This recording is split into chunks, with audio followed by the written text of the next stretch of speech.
Situácia s cenou bytov na východnom Slovensku sa po minuloročnom katastrofálnom prepade tento rok stabilizovala. Minulý rok bol aj najhorší za posledné obdobie, čo sa týka predajnosti. Cena pred krízou dosahovala za trojizbový byt na sídliskách 70 000 eur za meter celkovej ceny.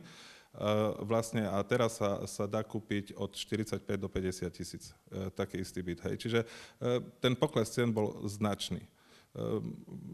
Novostavby až taký výrazný pokles nezaznamenali. Tam cena sa pohybovala pred krízou na úrovni nejakých 1500–1600 eur a teraz sa dá kúpiť za 1200 eur.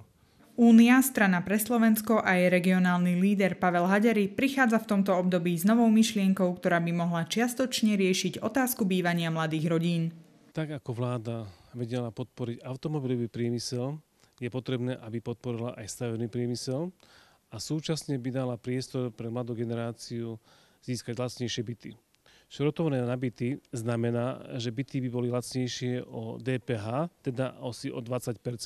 Boli by to byty, ktoré sú v menšej a strednej výmere, teda do 80 m2.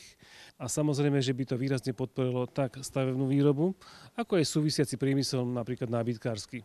Mladé rodiny do 35 rokov by po splnení kritérií mali nárok na zakúpenie nového bytu bez dane z pridanej hodnoty. Tento nápad oslovil aj obyvateľov Prešova. Myslím si, že pre dnešné mladé rodiny je to skvelý nápad a určite by to nejednej mladej rodine pomohlo. No určite by pomohlo, keď boli byty lacnejšie. Aspoň mladým rodinám by to pomohlo. Bolo by to veľmi dobré, lebo ani tí ľudia by neboli tak vydĺžovaní zvonku, by nebolo toľko bezdomovcoch a každý by býval a platil si svoj nájom.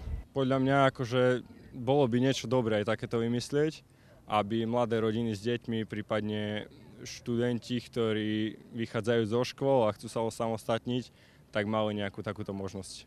V tomto roku očakávajú východoslovenskí makléri nárast predajnosti bytov možno až o 100%.